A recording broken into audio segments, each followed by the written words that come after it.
তুমি স্বীকার করলেও মরে যাবা, স্বীকার না করলেও মরে যাবে।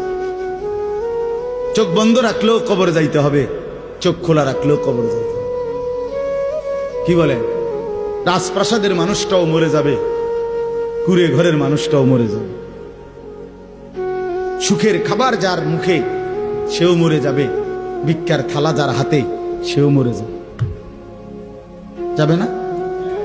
তো যেটা নিশ্চিত অনিবার্য বাস্তবতা, যে মৃত্যুকে আড়াল করার, অস্বীকার করার, পাশ কাটার কোনই ব্যবস্থা নাই, কোনই ব্যবস্থা নাই। না না ক্ষমতা দেখাইয়া, না কাইন্দা কাইটা, কোন সিস্টেম নেই।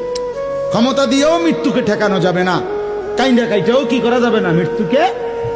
যেটা নিশ্চিত সেটাকে ভুলে যাওয়া কেন ভাই? কেন ভুলে যাব আমরা? আল্লাহর নবী সাল্লাল্লাহু আলাইহি ওয়াসাল্লামের যেই হাদিস আমি পড়ছি, এটাই নবীজি বলছেন, আকসিরু যিকরা হাদিমিল লাজ্জাত। আমার উম্মত প্রতিদিন বেশি বেশি ওই জিনিসটাকে স্মরণ করো যেটা তোমার সমস্ত স্বাদ, আহ্লাদ, সমস্ত ব্যস্ততা সবকিছুকে স্তব্ধ করে দিবে। সবকিছু, সেটার নাম মৃত্যু। হাদিসে আছে মৃত্যু সবকিছু বন্ধ করবে। তোমার নাক, তোমার চোখের দৃষ্টি, তোমার কানের শ্রবণ শক্তি, তোমার জবানের উচ্চারণ, তোমার জিহ্বার স্বাদ, তোমার হাতের নড়াচড়া, তোমার ব্যস্ততার এই জিন্দিগি স্তব্ধ করে দিবে। দিবে কিনা বলে? আমি অনেক সময় বলি, আমার প্রায় সময় জানাজা পড়তে গেলে মনে হয়, দেখবেন জানাজার নামাজেও মনে করেন 10:30 বাজে জানাজার টাইম দিছে, 10:30 জানাজা, 10:34 বাজে গেছে, 30-40 বাজে গেছে। কিছু মানুষের এই পরিমাণ অস্থিরতা, এই মিয়া টাইম টেবিল ঠিক রাখো না, কইলা 10:30 জানাজা, 10টা মিনিট ওভার হয়ে গেছে, কতক্ষণ খাড় করায় রাখবা? মানে উনি ব্যস্ত, ওনার এই 10 মিনিট সময় নাই। আল্লাহর কসম বন্ধু, এই মানুষটাও এরকম ব্যস্তই ছিল। যে মানুষটার জানাজা হচ্ছে এখন, যার লাশ এখানে শোয়ানো, এই লোকটাও এমন ব্যস্তই ছিল। তার হাতেও একদিন সময় ছিল না। আজ গোটা পৃথিবী সব আগার জায়গায়, এই বেচারা শুধু নিস্তব্ধ। চোখের সামনের জলজ্জান্ত মানুষটা স্তব্ধ, আর হাত নড়ে না, পাও নড়ে না, আর চোখ নড়ে না, জিহ্বা নড়ে না। এজন্য দুনিয়ার এই ব্যস্ততার ভিতর দিয়ে আমরা যদি মনে করি যে আমি শুধুই দুনিয়া, ভালো মন্দ, লাভ লোকসান, চাওয়া পাওয়া, প্রাপ্তি ও প্রাপ্তি, মনের চাহিদা পূরণ, সবকিছু শুধু দুনিয়া ভাইয়া, বাবা তো আখিরাত কার জন্য? কবর কার জন্য? তাইলে নবীজি সাল্লাল্লাহু আলাইহি সাল্লাম কাকে তাইলে আখিরাত বুঝাইতে চাইছেন? আল্লাহর কোরআন এমন কোন সূরা নাই, কোরআন শরীফের 114টি সূরা, 114টি সূরার এমন কোন সূরা নাই, এমন কোন রুকু নাই কোরআনে যেখানে আখিরাতের কথা, পরকালের কথা আলোচনা নাই। এই পরিমাণ আল্লাহ তাআলা আখিরাত, আখিরাত, পরকাল, পুনরুত্থান, হাসরের মাঠ, এগুলো আল্লাহ তাআলা এতবার বলছেন, অস্বীকার করার, পাশ কাটার কোন সুযোগ নেই, কোন সুযোগ নেই। কোরআন শরীফে আছে সূরা মুলকের মধ্যে, জাহান্নামী যখন চিৎকার করবে, জাহান্নামের ফেরেশতারা তখন বলবে, আলাম ইয়াতিকুম নাদির, এই নাফরমান, তোমারে কি কেউ কোনোদিন জাহান্নামের ভয় দেখায় নাই? ক্বালু বালা, সে বলবে হ্যাঁ, ক্বাদ জাআনা নাদির, আমার কাছে বহু ভয় প্রদর্শনকারী বান্দা এসেছিল।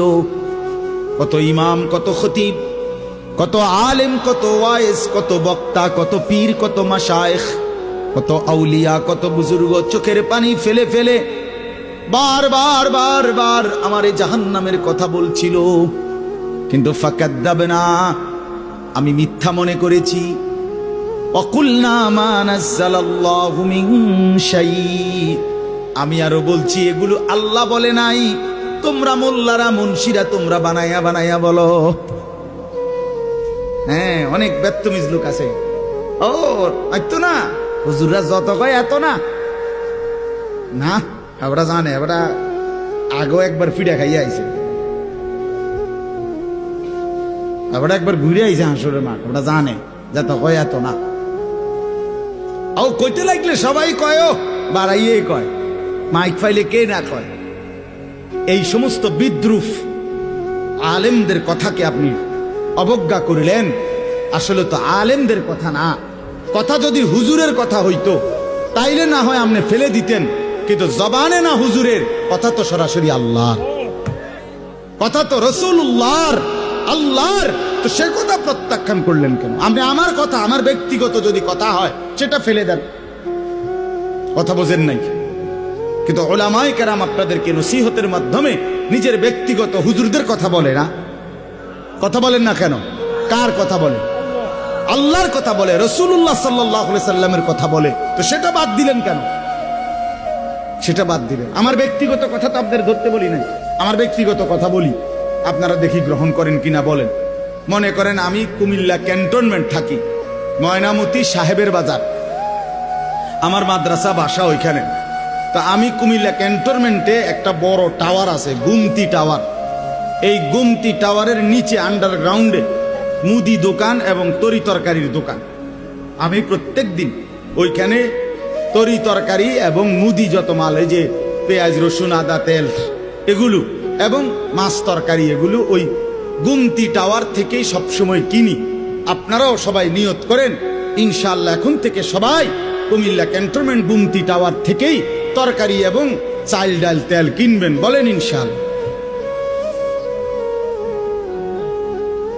কথা বলেন না তো, তা আপনি কি বলবেন? কি কি হুজুর আপনি পাগল হইলেন? আমি কিনতাম, আমার আমনের ক্যান্টনমেন্ট আমি কিনতাম যাবো, আমাকে দেশে কি মাছ তরকারির অভাব পড়ছে নি? ঠিক কিনা বলেন না কেন? তাহলে এইটা না আমার ব্যক্তিগত কথা, কথাটা আমার বুঝছেন নি? এইটারে তো আপনারে মানতে কই নাই আমি, আমি তো বলি না আপনারে যে আপনি আমার লগে গিয়ে বাজার করেন। তাহলে আপনি যে বললেন হুজুর এরম কয়, হুজুরের সব কথা ধরলে চলন যাইতো না বর্তমান জমানায়। আপনারা তো আমার একটা কথাও ধরতে বলি নাই, আপনাকে বলছি আল্লাহর কথা না ধরতে। আপনাকে তো বলেছি ভাইয়া রাসূলুল্লাহ সাল্লাল্লাহু আলাইহি ওয়াসাল্লামের কথা ধরতেন। আল্লাহর কথা ফিরায় দেয় কেমনে? নবীর কথা ফিরায় দেয় বলেন বাবা, মেহেরবানি করে। এই জন্য বুঝতে শিখেন, বুঝতে শিখেন। তিনটা জিনিস আমাদের মধ্যে লাজেম থাকা চাই। এক হলো তাওহীদ, দুই হলো রিসালাত, তিন হলো আখিরাত। এই তিন জিনিস ভুলে গেলে মুসলমান হয় না। তাওহীদ ভুলে গেলে, অর্থাৎ লা ইলাহা ইল্লাল্লাহ, জীবনের সব ব্যাপারে, সব বিষয়ে যা কিছু হচ্ছে, যা কিছু হচ্ছে, আমার জীবনের এই সারা পৃথিবীর কায়নাতের সমস্ত নড়া চড়া, প্রত্যেকটা বিন্দু বিসর্গ করছেন শুধুই একজন, তিনি আল্লাহ। তিনি কে? লা ইলাহা ইল্লাল্লাহ, আল্লাহ ছাড়া আর কোনো ইলাহ নাই, দেনেওয়ালা আর কেউ নাই, পালনেওয়ালা আর কেউ নাই। এটা তাওহীদ।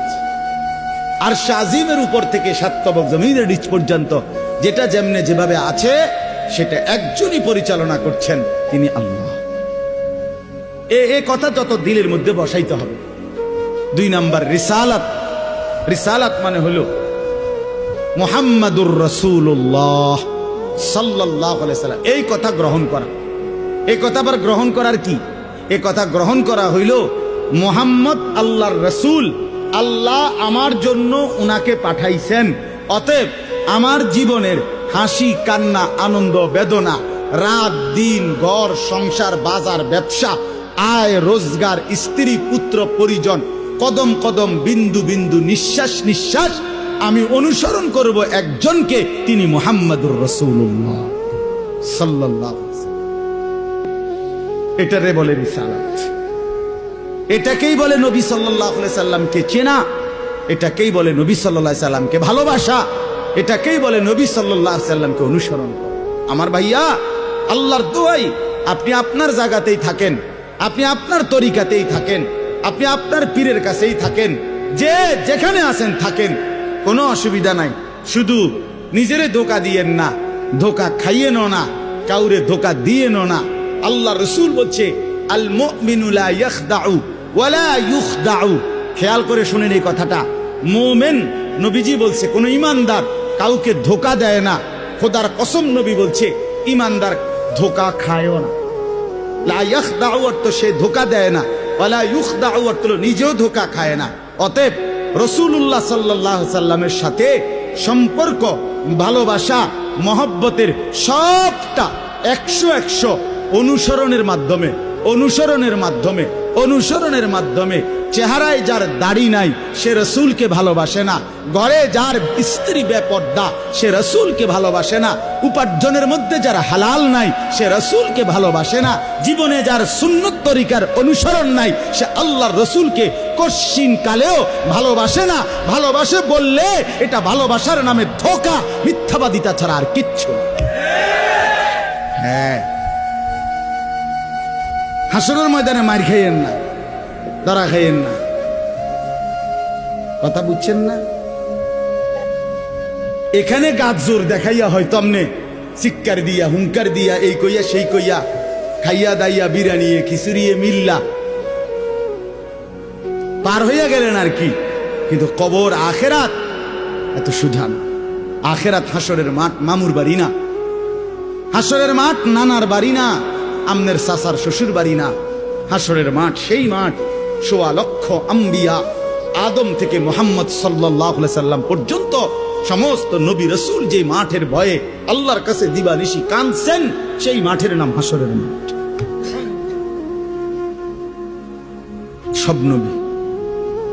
সব নবী আল্লাহর কাছে হাসরের মাঠের ব্যাপারে দোয়া করছে। আমাদের নবী সাল্লাল্লাহু আলাইহি সাল্লাম পর্যন্ত যার কোনো গুনাহ নাই, যিনি নিষ্পাপ, সেই নবীজি পর্যন্ত 5 ওয়াক্ত নামাজের পরে সব আলেমদেরকে জিজ্ঞাসা করেন, নবীজি নিয়মিত 5 ওয়াক্ত নামাজের পরে দোয়া করতেন, আল্লাহুম্মা হাসিবনি হিসাবান ইয়াসীরা। আল্লাহ, হাসরের মাঠে আমার ভয় লাগে, আমি মুহাম্মদের, আপনার বন্ধুর হাসরের মাঠের হিসাব সহজ করে দিও। নিজের ব্যাপারে বলছে। এই জন্য বাপ রাগ হইয়েন না। 1 নম্বর তাওহীদ, কলিজার ভিতরে ঈমান মজবুত করতে হবে। 2 নম্বরে রিসালাত, জিন্দেগীর মধ্যে রাসূলুল্লাহ সাল্লাল্লাহু আলাইহি সাল্লামের অনুসরণ নিশ্চিত করতে হবে। কেন মেসওয়াক করেন না? আপনি জানেন নবীজি মেসওয়াক করতেন, এই জন্য করেন না। কেন দস্তরখান বিছায়া খানা খান না? আপনি জানেন, শুনছেন যে নবীজি সাল্লাল্লাহু আলাইহি সাল্লাম দস্তরখান বিছায়া সমান জায়গায় খানা খাইতেন, এই জন্য আপনি ইচ্ছা করে এটা বিছান না। কারণ আপনার কলিজার ভিতরে সিদ্ধান্ত, আমি মুহাম্মদুর রাসূলুল্লাহ সাল্লাল্লাহু আলাইহি সাল্লামের বিরোধিতা করি। কেন আপনি দাড়ি কাটেন? কারণ আপনি শুনছেন নবীজি দাড়ি লম্বা করতে বলছে, এই জন্য আপনি এটা বুঝাইলেন। রাসূলুল্লাহ সাল্লাল্লাহু আলাইহি সাল্লাম আপনি কইছেন, আচ্ছা আমরে দেখাম। আপনি জানেন, হ্যাঁ, আপনার বাম পাও দিয়া ঢুকতে বাথরুমে, টয়লেটে মনে থাকে না। কেন মনে থাকে না? আপনি জানেন না এটা নবীজি বলছে। কথা বলেন না, নাকি ওই কাউমি মাদ্রাসার হুজুররা কইছে? কথা বলেন না। মেসওয়াক এটা রাসূলুল্লাহ সাল্লাল্লাহু আলাইহি সাল্লামের সুন্নত না কওমি আলেমদের সুন্নত? কথা বলেন না আপনারা। তো এটা করেন না কেন? কারে ওহাবি বলেন? কারে গালি দেন? কেন গালি দেন? কি বুঝে গালি দিলেন? কেন বললেন? বলেন, কি অপরাধের কারণে আমি রাসূলের দুশমন হব? কেন? আমি মিসওয়াক করি এই অপরাধের কারণে না? কথা বলেন না কেন? আমি দাড়ি রাখছি দেখে এই অপরাধের কারণে? কোন আমার স্ত্রী পর্দানশীল, আমার মেয়ে পর্দা করে, আমার ঘরে টেলিভিশন নাই, আমার রোজগারের মধ্যে আমি হারাম করার চেষ্টা করি না, তো সব ক্ষেত্রে রাসূলুল্লাহ সাল্লাল্লাহু আলাইহি সাল্লামের সুন্নাতের উপরে চলার চেষ্টা করলাম, তা আমি রাসূলের দুশমন কেন হলাম? আমি বুঝাইলাম, আমি বলতে মানে আপনি যে কোনো একজন আলেমে দ্বীনকে আপনি কেন নবীর দুশমন বলবেন? এত বড় জুলুম কেন করেন? এত বড় কেন জুলুম করেন বাবা? চা দোকানে বসে একজন আলেমের বদনাম করলেন, আপনি আন্দাজ করলেন একজন আলেমের ইলমের কদর কত? আমরা কিতাবে স্পষ্ট পড়ছি সারা পৃথিবীর ইমানদারের সমস্ত বন্দিগি আর আল্লাহর রাস্তায় জিহাদ, এই দুইটার পার্থক্য কদ্দুর। সারা পৃথিবীর ইমানদারের সমস্ত ইবাদাত একটি সমুদ্রের মধ্যে যদি কেউ আঙ্গুল দেয়, আঙ্গুল চুবায়, তো আঙ্গুলের অগ্রভাগে পানি লাগবে যে দূর, এতে করে সমুদ্রের ঢেউ তো বন্ধ হয়ে যাবে, ঠিক না? নৌকা চলা বন্ধ হয়ে যাবে না? সমুদ্র টের পাবে কিছু?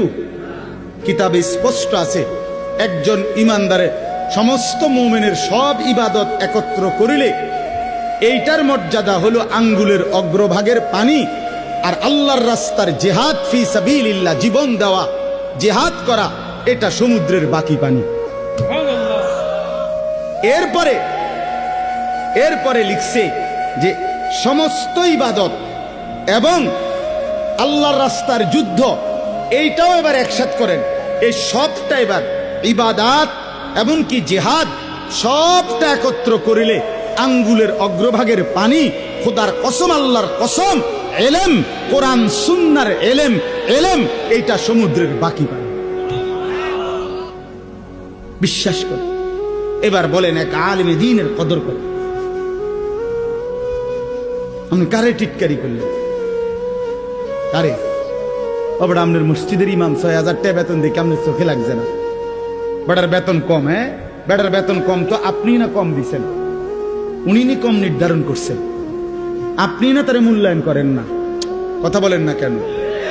আমাদের সমস্ত একটা স্পষ্ট কথা খেয়াল করেন, যদি এক সমস্ত মুসলমানের টার্গেট হইতো যে আমি প্রত্যেক বিষয়ে আল্লাহর কোরআন রসুলের সুন্নাত মোতাবেক চলবো, তাইলে এই পৃথিবীতে মসজিদের ইমামের চাইতে ব্যস্ত জিন্দিগি আর কেউ পালন করার কথা ছিল না।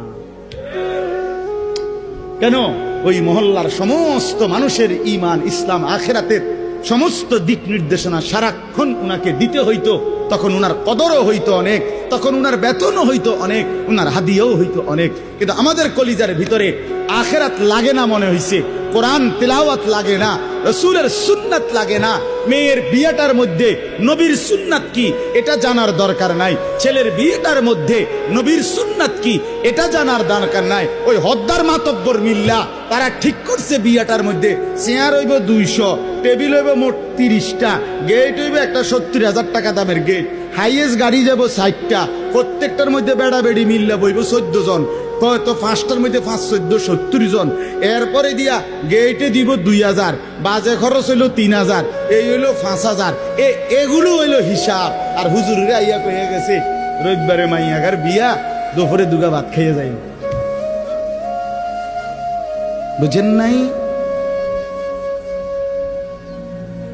কিন্তু যদি সে জানতো যে রাসূলুল্লাহ সাল্লাল্লাহু আলাইহি সাল্লামের ৪টা মেয়ে নবী বিয়ে দিছেন, আমি সেভাবে রাসূলের মেয়ে যেভাবে বিয়ে দিছেন আমি আমার কন্যাকে সেভাবে বিয়ে দেব, তাইলে তো ইমাম সাহেবের কাছে উনি আগে আসতো, ঠিক কিনা বল?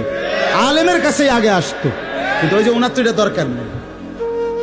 কি আপনার বাড়িতে ৩ দিন ধরে ডেক সেট বাজে, হ্যাঁ হুজুর আসলে কিতা করবো, শরম দিয়ে না, ফুলাইনে আউশ করছে, ফুলাইনে শখ করছে। হায় রে আল্লাহ, হায় মুসলমান, এইভাবে রাসূলুল্লাহ সাল্লাল্লাহু আলাইহি সাল্লামের হুকুমকে, সুন্নাতকে গলা টিপে হত্যা করলেন। নবীজি নিজে বলছে না, আপনারা কতবার শুনছেন, নবীজি বলছে বিয়ে আমি রাসূলের সুন্নাত, বলছি কিনা বলেন? আবার বলেন বলছি কিনা? তাহলে যার সুন্নাত তার মতো হইতে হবে না? তো রাসূলুল্লাহ সাল্লাল্লাহু আলাইহি সাল্লামের সুন্নাত বিয়ে, তো বিয়ে নবীজি সাল্লাল্লাহু আলাইহি সাল্লাম বিয়ের মধ্যে গায়ে হলুদ, ডেক সেট, এই লম্বা গেট আর গাড়ির মধ্যে ফুল, এই সব। আমি অনেক সময় অনেকের জিজ্ঞাসা করছি যে ভাই বিয়ে কার, বিয়ে কার? কইছে ওনার। আমি কই এই ফুল দিয়ে লাগাইছেন গাড়ি, বিয়ে তো প্রাইভেট কারে করানো উচিত। বেকুব যদি পুরা তার সিরা হয়, এই মাতাল হওয়ার কারণে একমাত্র তার সিরা দেখা প্রাইভেট কারের মধ্যে কি লাগাইছে। কিরে বেটা বিয়ে হইলো এতের, ফুল লাগাইলো কোথায়? প্রাইভেট কারে। পাগল কারে কয়? এই পাগলের বাতরান দেখে। বলেন আপনারা চাচা, আপনারা বলেন, এটা বিবেক নি কথা। কি বিয়ে করে এতে ফুল লাগায় প্রাইভেট কারের, বলদ নি আমনে? এর থেকে বড় বলদ আর কি? আস্তাগফিরুল্লাহ, কি পরিমাণ বোকা আমরা। 10,000 টাকা কোথায় লাগাইলেন? 10,000 টাকা এই ফুলগুলো লাগাইতে গিয়ে 5,000 টাকা, 7,000 টাকা, 10,000 টাকা কোথায় দিলেন? 10,000 টাকা পেলে একজন এতিম সন্তান 1 বছর পড়ালেখা করতে পারত। 10,000 টাকা পেলে একজন বিধবা নারী হয়তো তার 2 মাসের চাল ডাল কিনতে পারত। আর আপনি বিয়ের গাড়িটা সাজায় নিয়ে গেলেন, মেয়ের বাড়িতে দাঁড়াইতে দেরি, ফাওড়া দিতে দেরি, গাড়িটা থামতে দেরি, ছেলেগুলোরে নামাইলে জামাইরে নামাই নিতে নিতে পরবর্তী সর্বোচ্চ 5টা মিনিটের ভিতরে আইসা দেখবেন একটা ফুলও গাড়িতে নাই। এত বড় বেউকুফ যেটা আমার 5টা মিনিট টিকলো না, আমি কার জন্য সাজাই? কার জন্য সাজাই? এই জন্য বাবা 1 নাম্বার বললাম আল্লাহর প্রতি তাওহীদ, আর 2 নাম্বার হলো পুরা জিন্দেগি রাসূলুল্লাহ সাল্লাল্লাহু আলাইহি সাল্লামকে অনুসরণ করা। 3 নাম্বার হলো আখিরাত। সবকিছুর ক্ষেত্রে ফিকির করবেন। আপনি আমি সবাই মৃত্যুর মাধ্যমে আখিরাতের দিকে যেতে হবে। কিসের দিকে? হ্যাঁ, মৃত্যু মানে শেষ না, মৃত্যু মানে সমাপ্তি না, মৃত্যু মানে শেষ না বাবা। মৃত্যু মানে আখিরাত, পরকালের জিন্দেগি, পরবর্তী অধ্যায়, নতুন অধ্যায়ের শুরু, নতুন অধ্যায়ের শুরু। এই জন্য আখিরাতকে ভুললে জীবনের কোনো অর্থ থাকে না। আখিরাতকে ভুললে মানুষ আর মানুষ থাকে না। বিশ্বাস করেন, পরকালের অনুভূতি যার নাই, কবরের অনুভূতি যার নাই, হাসরের ময়দানের বিবেক যার নাই, আল্লাহর কসম ওই ব্যক্তির জীবনের কোনো নিয়ন্ত্রণ নাই। সে যা ইচ্ছা তাই করে, জন্তু জানোয়ার যা করে। সমস্ত মানুষ যারা অপরাধ থেকে বেঁচে থাকে এবং পুণ্য কর্ম উত্তম কাজে লেগে থাকে, তার একটা মূল ফিকির তার কলিজার ভিতরে এটা আছে, আমি গুনাহ থেকে বাঁচতে হবে, আমি নেক কাজ করতে হবে। কেন? আমাকে আখিরাতে যেতে হবে। কথা বলেন না কেন? যে গুনাহ থেকে বাঁচে, কেন বাঁচে? আখিরাত আছে। যে নেক কাজ করে, কেন করে? আখিরাত, আখিরাত আছে, আখিরাত আছে। এই জন্য এই 3 জিনিস শিখা দরকার, কলিজার মধ্যে আনা দরকার। তাওহীদ, রিসালাত, আখিরাত। বলেন কি?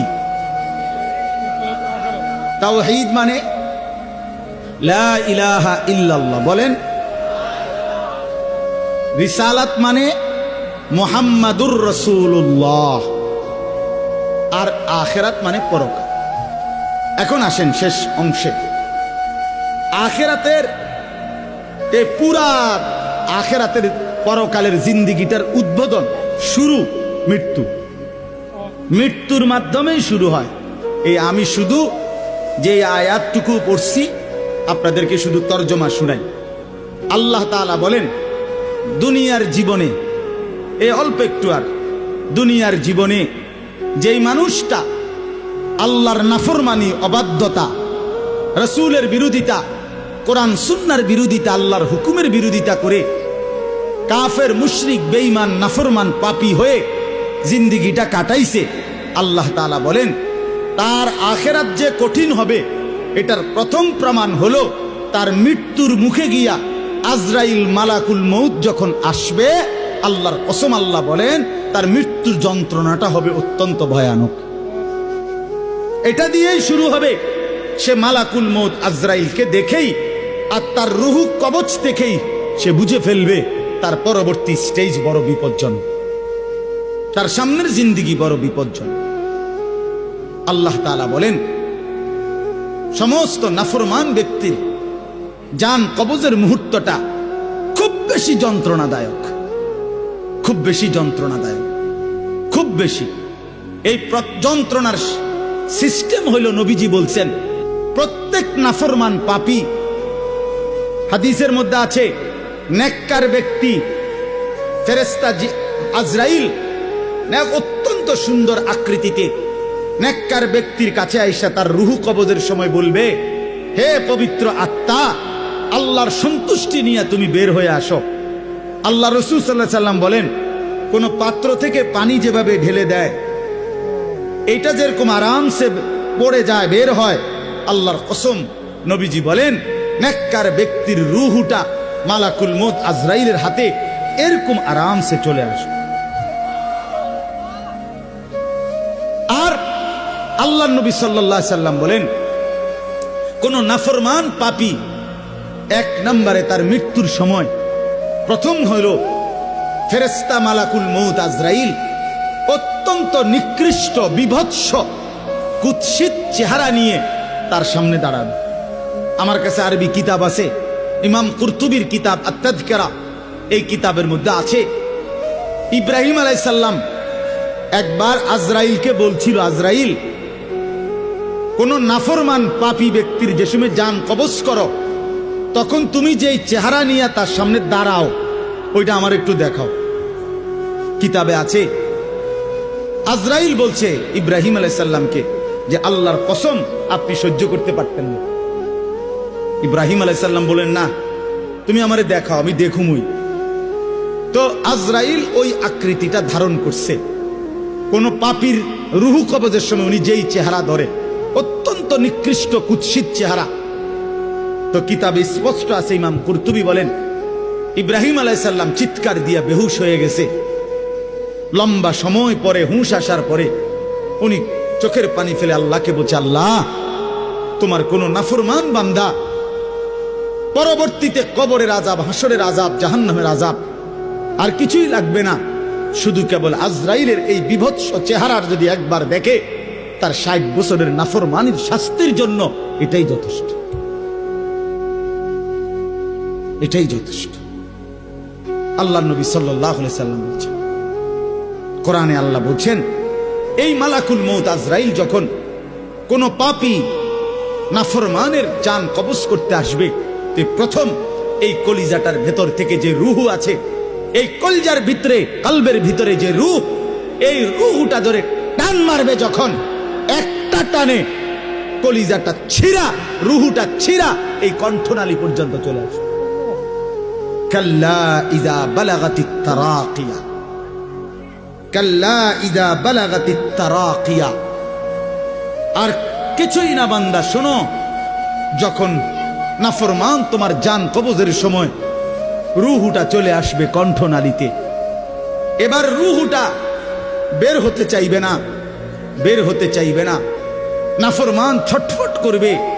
আর ফেরেশতা আজরাইল, ফেরেশতা ছিঁড়া বিরা কোন জিনিসকে, কোন ধারালো লোহা, শিক, এটা যদি আগুনের মধ্যে, আপনার আগুনে পুরানো জিনিসের মধ্যে টান দেয় তাইলে যেরকম ছিঁড়া ভিড়া আসে, আল্লাহর কসম আল্লাহ রাসূল বলছে আজরাইল যখন রূহু ধরে আবার টান মারবে তো সমস্ত দর শরীর ছিন্ন ভিন্ন করে এই রূহু বের করে আনবে।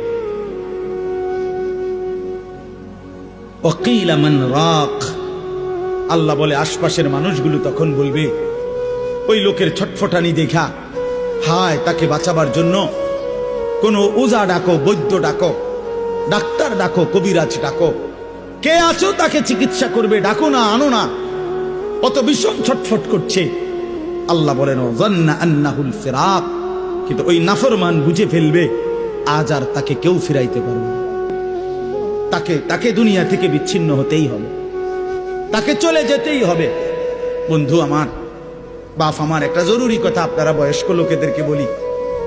রাসূলুল্লাহ সাল্লাল্লাহু আলাইহি সাল্লাম বলেছেন, আমার এই কথাটা খেয়াল করেন, নবীজি বলছেন ইন্নাল্লাহা ইয়াকবালু তাওবাতাল আবদ মা লাম ইউগাররির। বান্দা যখন আজরাইলকে দেখে তখন তার রুহে, তার শরীরের মধ্যে আরে গড়গড়া শুরু হয়, মৃত্যুর গড়গড়া শুরু হয়। আল্লাহ রাসূল বলছেন তখন আর আল্লাহ তাআলা কারো কোনো তওবা কবুল করেন, তওবা কবুল করেন। ওয়ালাইসাতিত তাওবাতু লিল্লাযিনা ইয়ামালুনা আস-সাইয়্যাত হাত্তা ইযা জাআ আহাদাহুমুল মাউত ক্বালা ইন্নী তুবতুল আন। আল্লাহ বলেন যে মৃত্যু পর্যন্ত নাফরমানি করে গেছে, যখন মৃত্যুর মুখে আজরাইল আসছে এখন বলতেছে আল্লাহ আমি তওবা করলাম। আল্লাহ বলেন ওয়ালাইসাতিত তাওবা, এমন তওবা আমি আল্লাহ গ্রহণ করব না। আমরা অনেক সময় 90 বছরের বুড়া, 70 বছরের বুড়া মিয়া একদম লম্বা হইয়া সোজা হইয়া গেছে, এবার দম টাইনতে আছে লম্বা কইরা, এই সময়ে গিয়া 200 টাকা হাদিয়া দিয়া হুজুর রে আনছে, হুজুর তোবাটা ফরাইয়া দেন, আব্বারে ব্যস্তটা বুঝ করে দেন, ধরেন এই 200 টাকা। কি তওবা করাবে হুজুর? হুজুর এখন ওনার কোনো এহসাস অনুভূতি আছে? কথা বলেন না কেন? উনি জানে কিছু কি বলতেছে, কি তওবা করাইলেন? কিসের তওবা? কিসের তওবা এটা? কিসের তওবা? গুনাহ করলেন আপনি, আপনার ফরামু বুঝি আমি? হ্যাঁ, আপনার গুনাহ আপনি না জানেন। এই জন্য আল্লাহ কোরআনে বলছেন, ওয়াল্লাযীনা ইযা ফাআলু ফাহিশাতান আও যালামু আনফুসাহুম যাকারুল্লাহ। আল্লাহ বলে, বান্দা শোনো, জীবনভর যদি গুনাহ করো, নাফরমানি করো, জুলুম করো, নাফরমানি করো, কিন্তু আমার যেই বান্দা গুনাহ করবে অথবা নাফরমানি, অশ্লীলতা, বেহায়াপনা করে, আল্লাহ বলেন যদি সাথে সাথে আমি আল্লাহকে মনে করে, অতঃপর ফাস্তাগফারু লিযুনুবিহিম, আমি আল্লাহর কাছে নিজের গুনাহের জন্য মাফ চায়, ওয়া মান ইয়াগফিরুয যুনুবা ইল্লাল্লাহ, বুঝে শুনে দিল থেকে বলে আল্লাহ আপনি মাফ না করলে মাফ করবে কে? ওয়ালাম ইউসিররু আলা মা ফাআলু ওয়া হুম ইয়ালামুন, আর আল্লাহকে বলে আল্লাহ এই গুনাহ আমি ছেড়ে দিলাম, ওয়া হুম ইয়ালামুন, জেনে বুঝে এমন নাফরমানি আর করব না, মাফ করে দেন। খোদার কসম আল্লাহ বলেন, বুঝে শুনে আমার বান্দা যদি গুনাহ ছেড়ে দিয়ে আর করবে না ওয়াদা দিয়ে, আমি আল্লাহর কাছে চোখের পানি ফেলে মাফ চাই, এবার গুনাহ যদি আসমান পরিমাণও হয়, আমি আল্লাহ ওয়াদা করলাম বিনিময়ে পুরা মাগফিরাত দিয়ে দেব।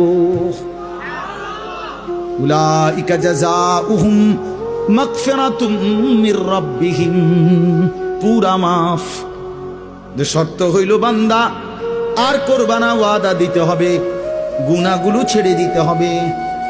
আমনের কলজার ভিতরে হইল আমনে কোনো সুদের টিয়া ছাড়তেন না, আমনে কোনো বিড়িখানা ছাড়তেন না, আমনে কোনো সাদওয়ানের টেলিভিশন সাউন্ড বন্ধ করতেন না, আমনে হুজুরের লগে যে ডোলেন আস্তাগফিরুল্লাহ রাব্বি, আমনে কীর্তন লরেন, আমনের পকেটে দে বিড়ি, আমনের লেগে দে সাদওয়ানে টেলিভিশন লইয়া বইয়া রয়েছে দোকানদার, আমনে লরেন কীর্তন, কি এর তওবা করেন কার কাছে? আল্লাহ বুঝে না? কথা বলে না? হ্যাঁ, আল্লাহ জানে না? এটারই নি কয় তওবা। টেলিভিশনের দিকে চাইয়া চাইয়া কর তোবা তোবা তোবা তোবা। আহারে কিতা রে বাবা রে, দেশটার মধ্যে কি শুরু হইল? আপনি যেটি চাইতে আছেন এটি শুরু হয়েছে। আস্তাগফিরুল্লাহ, আস্তাগফির। এজন্য বাবা জওয়ান হন, বৃদ্ধ হন, গুনাহ ছাড়তে হবে এখন। কখন বলেন? ওই বাবা বলেন না কখন? এখন এখন এখন, আজ। গুনাহ করলেন যখন, ছাড়বেন তখন। দিল, দিমাগ, আকল, হুঁশ আছে যখন, এটা মনে রাখে।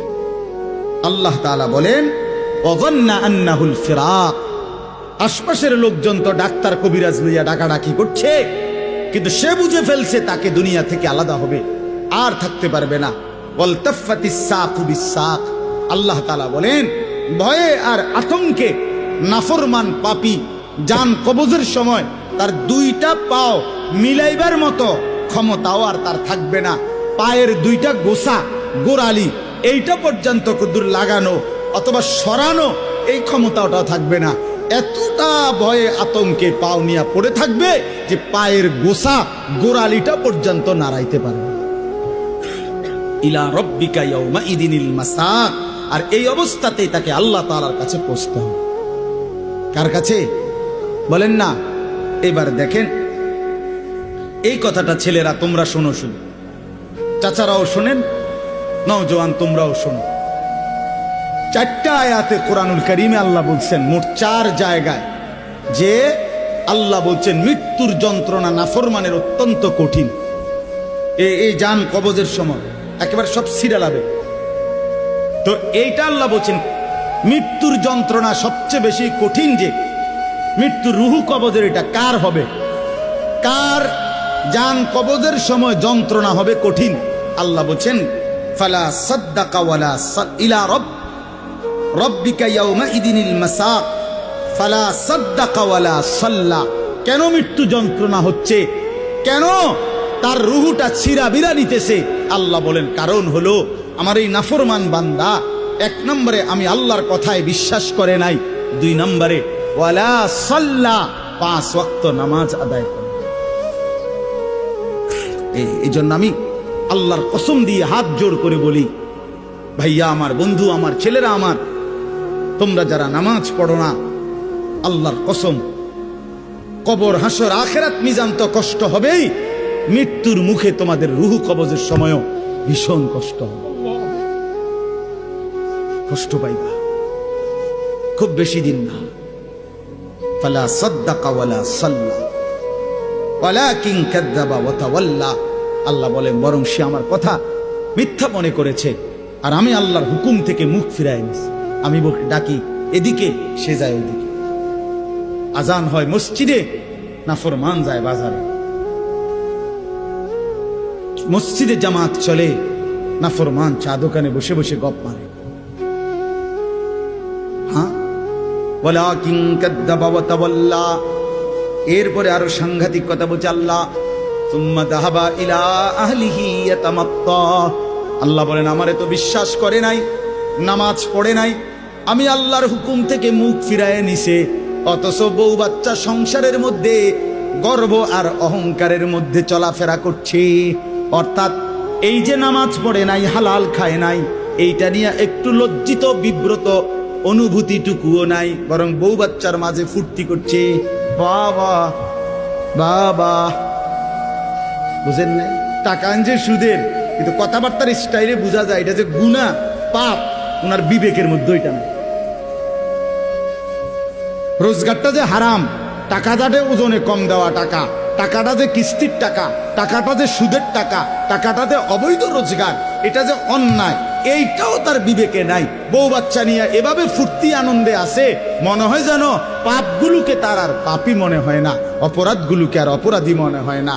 এইবার আল্লাহ শেষ বললাম, আল্লাহ বলে এমন নাফরমান বন্দার জন্য আউলা আলাকা ফাআউলা, হে বান্দা তোমার জন্য দুর্ভোগ, তোমার জন্য দুর্ভোগ।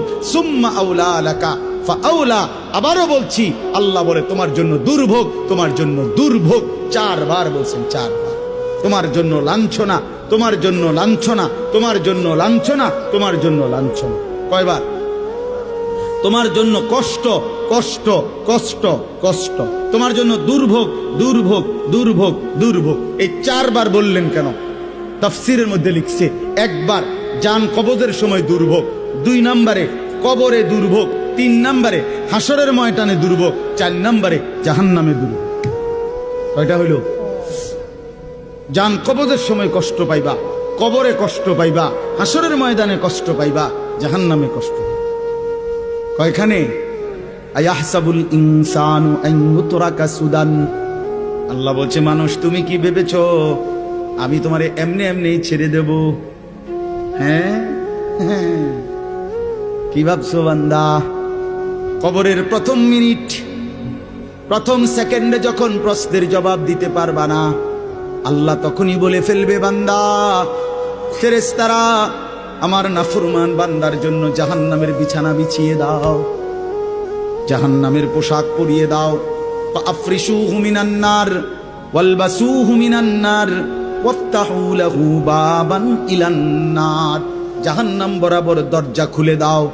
আল্লাহর নবী বলেন, ফেরেশতারা যখন নাফরমানকে জাহান্নামের মধ্যে রেখে চলে যাবে, আরে কবরের মধ্যে রেখে চলে যাবে, কবরের ডান পাশের মাটি একটা চাপ দিবে, বাম দিকে চলে যাবে, বাম দিকের মাটি ডান দিকে চলে আসবে। আল্লাহর নবী বলেন, হাত্তা তাখতালিফা আদলাউহু, ডান পাশের হাড্ডি পাজর ভাঙ্গা চুরচুর হয়ে বাম দিকে চলে যাবে, বাম পাশের হাড্ডি পাজর ভাঙ্গা বন্ধু ডান দিকে চলে আসবে। প্রথম মিনিটেই হাড্ডির শরীর চুরচুর হয়ে যাবে। আল্লাহ ছাড়বে না, আমারেও না আপনারেও না, বিশ্বাস। দুনিয়া আল্লাহ তাআলা তো শাস্তির জায়গা না। আল্লাহটা বলছে তো, আমি এটা শাস্তির জায়গা না, এটা পরীক্ষার জায়গা। কথা বোঝেন নাই? দুনিয়া কিসের জায়গা? এই জন্য ছাড় দেই না। আমি যদি ডেইলির ফিডে ফিরতাম তো তুমি তো মাথা টিকতাম। আজকে যারা নামাজ পড়ে নাই, এখন যারা এশার নামাজ পড়ে নাই, মনে করেন এখন গিয়ে ঘুমাবে, তো ফেরেশতা যদি একটা লাথি মারে, আইয়া একটা কিচ্চা লাথি মারে যে গাদ্দার ওঠ, তো একটা লাথির লোকে তো 7টা মহাদেশ পার হইয়া যাবে। যদি একটা টানা চক্কনা দিয়ে ঘাটটা বাড়াইয়া, কি হবে তখন? এই জন্য আল্লাহ কোরআনে বলছে, আমি যদি বান্দা নগদ শাস্তি দেই, তাহলে তো ঘাড় সোজা কইরা একজনও চলতে পারবে না। আমি তো জমিনটাকে, পৃথিবীতে আমি আল্লাহ শাস্তির জন্য না, এটা বিচারের জায়গা না, এটা আমলের জায়গা, বিচারের জায়গা আলাদা। মালিকি ইয়াউমিদ্দিন। চলেন, রাত গভীরে, অনেক রাত হইছে, আমরা আপনাদের কাছে বলার চেষ্টা করলাম, নিজেরা ধাক্কা ধাক্কি না করেন, বুঝতে শিখেন। এ হুজুররা কয় তো ভালোই, আসলে কথাটি ভালো বলছে, আমরা লাগিয়াই কইছে, কিন্তু পারি না।